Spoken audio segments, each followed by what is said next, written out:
Hi friends, welcome back to my channel. இன்றைக்கி நம்ம சேனலில் பார்த்திங்கன்னா ரொம்பவே டேஸ்ட்டான ஒரு புதினா அப்புறம் மல்லிக்கீரை வச்சு ஒரு துவையல் மாதிரி தான். இது பார்த்திங்கன்னா ஒரு நாள் வரைக்கும் கெட்டு போகாமல் இருக்கும். நம்ம ஃப்ரிட்ஜிலலாம் வைக்க வேண்டாம், நல்லா தான் இருக்கும். ரொம்பவே ஈஸியான மெத்தடில் இன்றைக்கி பண்ண போகிறோம்.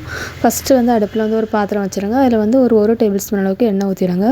அதில் ஒரு டேபிள் ஸ்பூன் அளவுக்கு கடலைப்பருப்பு, அது கூடவே ஒரு டேபிள் ஸ்பூன் அளவுக்கு உளுந்து, இந்த ரெண்டுமே போட்டு நல்லா வறுத்துக்கிடணும். ஃப்ளேம் கொஞ்சம் கம்மியாகவே வச்சுடுங்க. அப்போ அந்த மணம் வர்ற அளவுக்கு நல்லா வறுத்துக்கிடணும். அப்புறம் வத்தல் உங்களோட காரத்துக்கு ஏற்ற மாதிரி தான். நான் வத்தல் கம்மியாக தான் எடுப்பேன், அதனால் 2 வச்சுருக்கேன். அதுக்கப்புறம் ஒரு சின்ன பல் வெள்ளைப்பூடு, அதையும் போட்டு லைட்டாக ரோஸ்ட் பண்ணிவிடுங்க. அந்த வத்தலோட ஸ்மெல்லு கொஞ்சம் வரணும், அந்தளவுக்கு நமக்கு வந்ததுனா போதும். அப்புறம் ஒரு சின்ன துண்டு அளவுக்கு புளி, கொஞ்சமாக கருவேப்பிலை.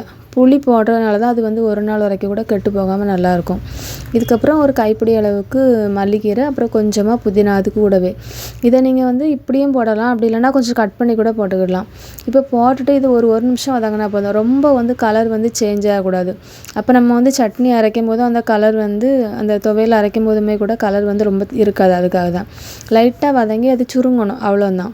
இப்போ நல்லா சுருங்கிட்டு இதுக்கப்புறம் பார்த்திங்கன்னா ஒரு 1/2 டீஸ்பூன் அளவுக்கு ஜீரகம், இது கூடவே ஒரு 1/2 கப் அளவுக்கு தேங்காய் போட்டுட்டு நம்ம வதக்கலாம் ஒன்றுமே வேண்டாம். அது எல்லாமே ஒன்றா சேர்ந்து மிக்ஸ் ஆகணும். அதுக்காக மட்டும் மிக்ஸ் பண்ணால் போதும். இதுக்கப்புறம் நம்ம அடுப்பை ஆஃப் பண்ணிவிட்டு ஒரு பிளேட்டில் எடுத்து வச்சு நல்லா ஆற வச்சுருங்க. ஆறுனதுக்கப்புறம் ஒரு மிக்ஸி ஜாரில் போட்டுக்கிடலாம். ஃபஸ்ட்டு நம்ம உப்பு போட்டுக்கிடலாம். இப்போ நம்ம ஆற வச்சு வச்சுருந்த அந்த தேங்காய், புதினா, அந்த மல்லிக்கீரை எல்லாமே அதிலே போட்டுடலாம். போட்டுட்டு கொஞ்சமாக தண்ணி ஊற்றிட்டு கொஞ்சம் கொரகொரப்பாக, ரொம்ப பேஸ்ட்டு மாதிரி அரைச்சா நமக்கு ரொம்ப நல்லா இருக்காது. இந்த மாதிரி கொஞ்சம் கொரகொரப்பாக அரைக்கும் போது நல்லா டேஸ்ட்டாகவும் இருக்கும்.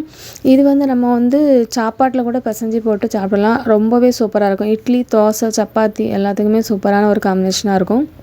இந்த துவையலை நம்ம சாப்பிடும்போதே ரொம்பவே ஃப்ளேவர்ஃபுல்லாக இருக்கும், நல்லா டேஸ்ட்டாகவும் இருக்கும்.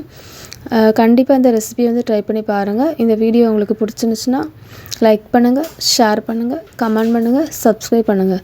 தேங்க்ஸ் ஃபார் வாட்சிங்.